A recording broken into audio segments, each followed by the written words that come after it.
يلا بقى يا حبايبي، لو عايزين تعرفوا ازاي تعملوا دكر البط الجميل ده بالحلاوه ديت، حاجه بصي كده تشرفك قدام ضيوفك، واصلا هتبهرك جمالها وحلاوتها.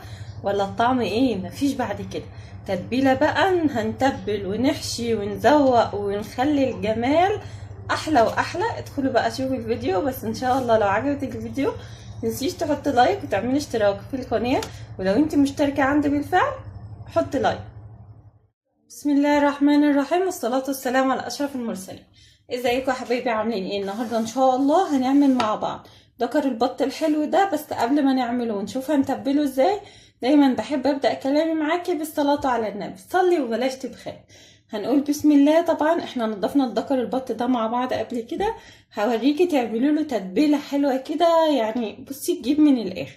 وبرضك هنسلقه لانه طبعا كبير فهيحتاج سوا كتير، بس الاول هنعمله له تتبيله تخلي طعم اللحم حلو. بصي بقى يا ست الكل، عندي ايه؟ عندي هنا شريحتين كده من البرتقال، انا مش هفرمهم، انا هحطهم في قلبه يدوله ريحه كده. عندي طماطميه وجزرايه وقرن فلفل وشويه كده من بصلايه. عندي بقى هنا ورق لورو، ملح، فلفل اسمر معاه حبهان، تمام.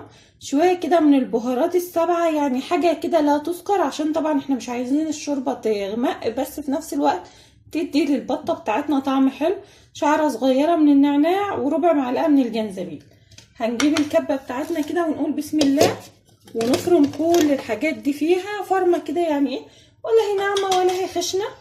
طبعا مع البهارات بتاعتنا دي كلها هندي، بصي انا قصدي من الموضوع ان احنا نطعم لحم الدكر، يعني نخليله مزازه كده حلوه، تحسي ان انتي عايزه بصي تاكلي العظم بتاعه قبل اللحم. اهو هنفرم دي الاول. بصوا بقى يا حبايبي، بعد ما فرمت الخلطه بتاعتي هبدا اخدها كده واحشي بيها الدكر بتاعي ده، اهو بالمنظر ده كده، وحوالين اللحم اهو. بس بصي حاولي ما تقطعيش الجلد، يعني ايه، هي ايدك هتدخل جوه وكل حاجه.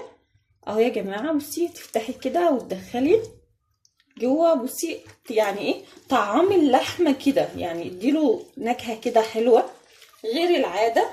اهو ومن بره بقى وجوه كده هنحشيه كلاته، ومن قدام ومن وراه. بصي بقى هنسيبه في التتبيله ديت ليله بحالها، يبات كده في التلاجة كده، تمام. كلاته كله، خلي الملح كده والحاجات اللي احنا عاملينها الجميله دي توصل لكل حته من الدكر بتاعنا ده المنظر ده. وطبعا الشرايح بتاع البرتقال دي انا هحطها جواه عشان على الصبح يكون طلع، يكون ان شاء الله اديتها كده نكهه حلوه معانا واديتها طعم مختلف. دلوقتي بقى يا حبايبي، بعد ما خلصت الدكر بتاعي كده وتبلته كلاته، هنحطه بقى في التلاجة لمدة ليلة. بس يا ريت تغطيه بكيسة بلاستيك او لفيه بورق سلوفان كده. ندخله بقى التلاجة، وان شاء الله الصبح باذن الله ان احيانا ربنا نرجع نطبخه سوا بقى، وهوريكي ازاي تسلقيه وتظبطيه ونعمل له تتبيله حلوه كده وندخله الفرن مع بعض. دلوقتي بقى يا حبايبي يلا عشان نسوي الدكر بتاعنا. انا حطيت حله هنا وهسخنها كويس، وهنزل الدكر بتاعي فيها كده بسم الله. اهو بصي انا هسيبه في الحله دي حوالي ربع ساعه كده، مش هضيف له ميه خالص، على نار هاديه. يعني انا هديله الاول صبو على نار عاليه، وبعد كده هسيبه ربع ساعه على نار هاديه، هغطي عليه وهسيبه خالص كده لغايه يعني بصي يسلق شويه من الدهون اللي فيه ده، تمام. وبعد كده هغليله ميه وهحطها عليه، وكل ما اجي هزوده ميه ايه سخنه عشان تجيب معايا بسرعه ويستوي، لانه طبعا هو كبير، هو حوالي عمره سنه وشويه، فلازم كل مره تزوديه شويه ميه سخنين. طب لو هنفترض ان هو هياخد معانا وقت قد ايه، هياخد وقت حوالي 3 ساعات على ما يستوي، او ممكن 2.5 ساعات.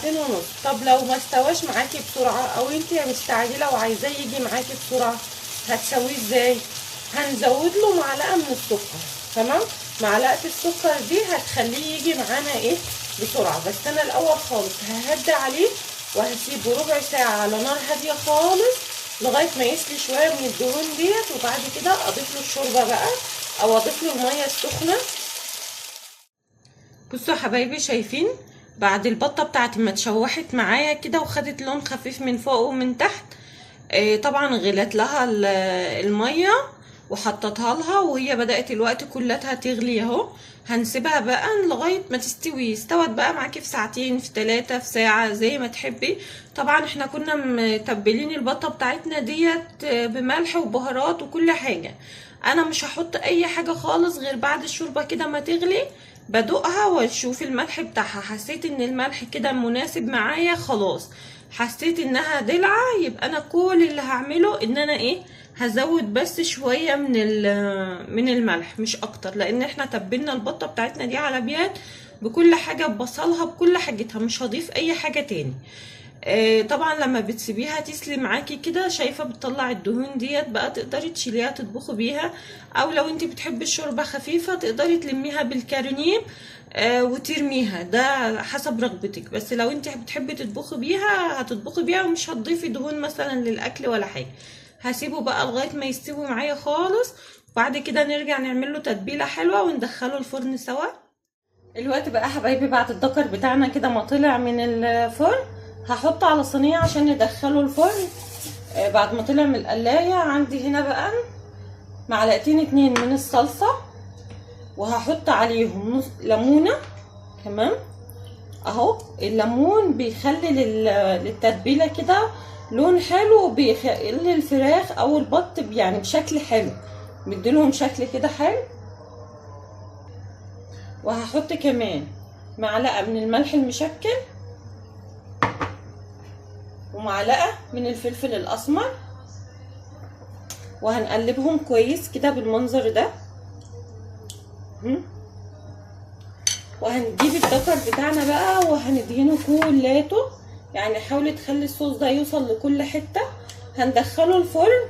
هو خد معايا هنا على النار حوالي 3 ساعات بالظبط، زي ما انا ما قلتلك اهو. ندهنه كده بقى من فوق ومن تحت وكل حته كده فيه المنظر ده كده. وطبعا هتقلبيه كمان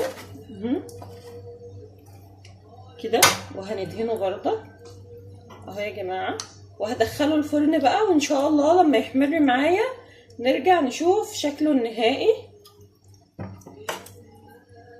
هتدخليه الفرن على نار شغاله من فوق ومن تحت. تمام، شغلي له النار بتاع الفرن من فوق ومن تحت كده. هدخله الفرن بقى، واما يستوي معايا نرجع نشوف شكله النهائي سوا. وده بقى حبايبي شكل البطه بتاعتنا بعد ما طلعت من الفرن. شايفين الجمال والحلاوه؟ حاجه كده بقى جايبه من الاخر. ايه رايكم في الجمال والحلاوه ده؟ شفتوا الشراب؟ يا رب الفيديو يكون عجبكم. ان شاء الله لو عجبكم متنسونيش في لايك واشتراك وتعملوا شير عشان الفيديو يوصل لاكبر عدد ممكن. مع السلامه، ونتقابل في فيديوهات تانية كتيره باذن الله. بس جربوا الطريقه وانتوا ان شاء الله مش هتندموا. مع السلامه، وما تنسوش تحطوا لايك.